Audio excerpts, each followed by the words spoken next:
This video includes a demonstration on using hand pollinations to make crosses in common tomato, Solanum lycopersicum. To begin, you'll need to identify flowers at the appropriate stages for pollination. The paternal parent will be an open flower, which is indicative of pollen shed. The maternal parent will be an unopened flower, just beginning to show some petal color that is within a day or two of opening. If you look at these examples, you can see both maternal and paternal parents that are at varying stages for successful cross-pollination. It is important to note that the maternal and paternal flowers will be at different morphological stages, and due to this, you will need to have tomatoes at varying stages of flowering to begin making cross-pollinations.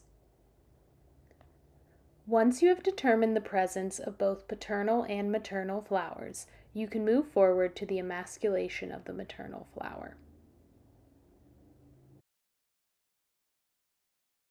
The emasculation of the maternal flower is done prior to flower opening to ensure that pollen shed has not begun and that self-pollination will not occur. It's best to do pollination early in the morning to find flowers at these stages. There are two stages of the emasculation process. These are the removal of the sepals and petals and the removal of the immature anther cone.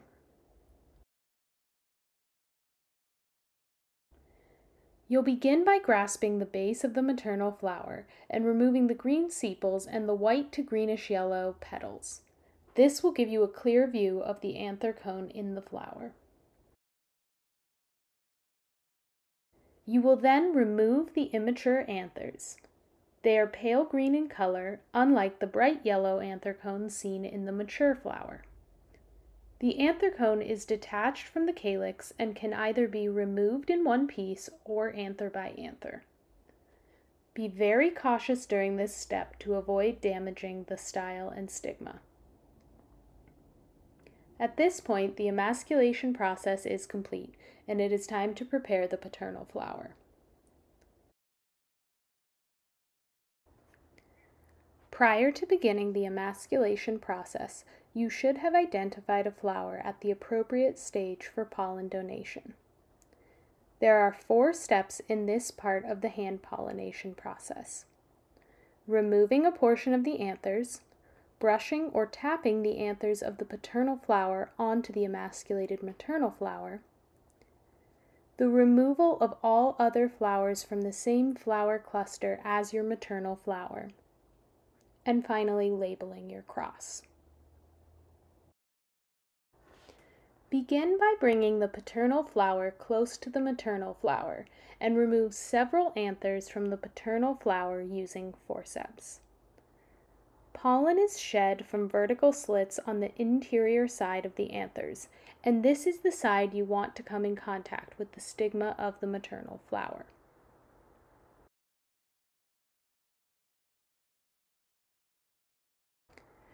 Bring the anthers to the stigma of the maternal flower and distribute the pollen by gently brushing the anthers against the stigma.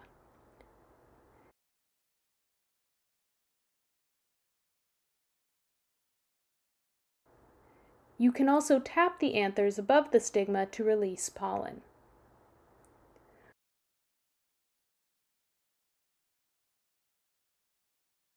Once the maternal flower is pollinated, you should remove all other flowers growing in the same raceme.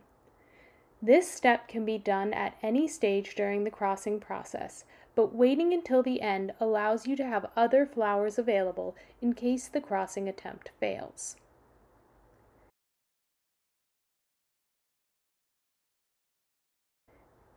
In the final step of hand pollinations, you will want to make note of the cross that was made. We use the notation of maternal parent name crossed by paternal parent name.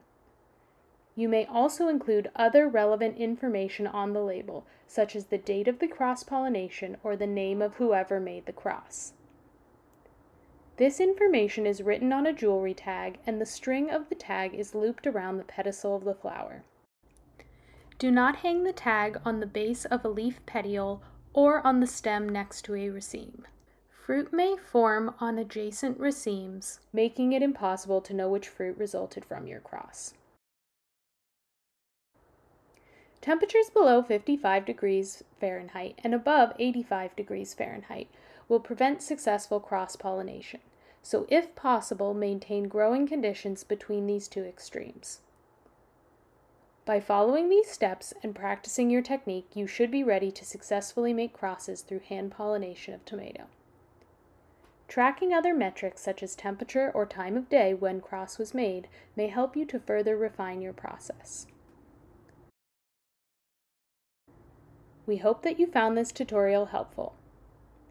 This video was put together by a team of researchers in the Vegetable Breeding Lab at Oregon State University.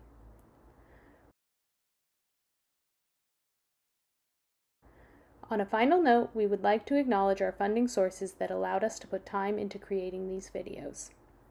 Thank you.